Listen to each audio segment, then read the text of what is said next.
Saludos a todos. Mi nombre es José Alejandro Petit, estudiante de la Facultad de Estudios a Distancia de la Universidad Militar Nueva Granada. A continuación voy a hablar sobre los supuestos del postmodernismo en las relaciones internacionales. El postmodernismo en las relaciones internacionales ofrece una crítica radical a las teorías tradicionales como el realismo y el liberalismo, argumentando que estas teorías presentan una visión limitada y esencialista del mundo.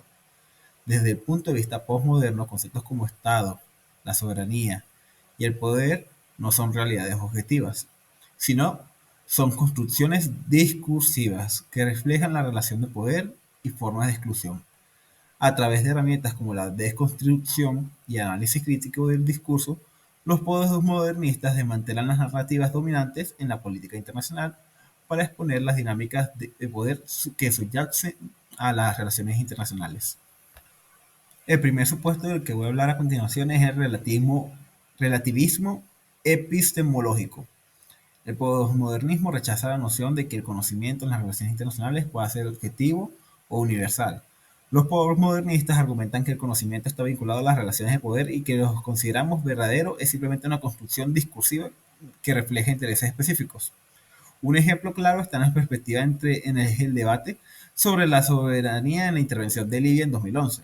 Desde una visión postmoderna, la soberanía de Libia no era un concepto fijo, sino uno que fue reconstruido por el discurso internacional para justificar la intervención militar. Así como el concepto de protección de civiles fue utilizado como un mecanismo de poder para redefinir la soberanía en función de los intereses de los estados occidentales. El discurso de la soberanía ha sido una forma de reforzar las relaciones de poder y exclusión en el sistema internacional. Ashley, 1989.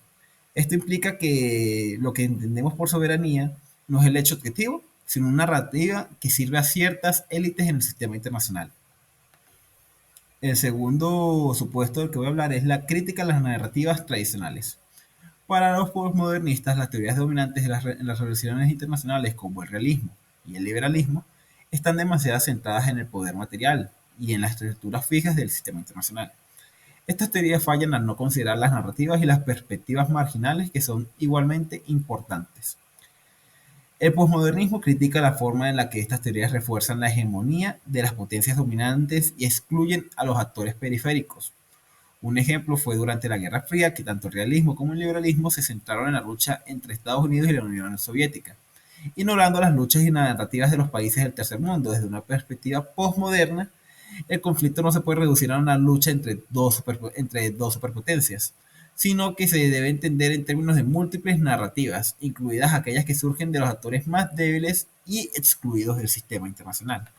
Como cita les puedo dejar que la política internacional no puede entenderse a través de una única lente teórica, ya que desde las diferentes perspectivas compiten por representar y moldear la realidad. Walker, 1993. El tercer supuesto del que voy a hablar es la desconstrucción del discurso de seguridad. El postmodernismo argumenta que la seguridad no es un hecho ni un estado objetivo de los estados buscan alcanzar. En cambio, es el concepto de seguridad es una construcción discursiva que se utiliza para justificar el uso de la fuerza y la exclusión de ciertos actores o grupos. Esta visión crítica de cómo el discurso de seguridad crea amenazas y enemigos, lo que refuerza la dominación y hegemonía de las naciones. Un ejemplo fue la guerra contra el terrorismo lanzada por los Estados Unidos después del 11 de septiembre de 2001.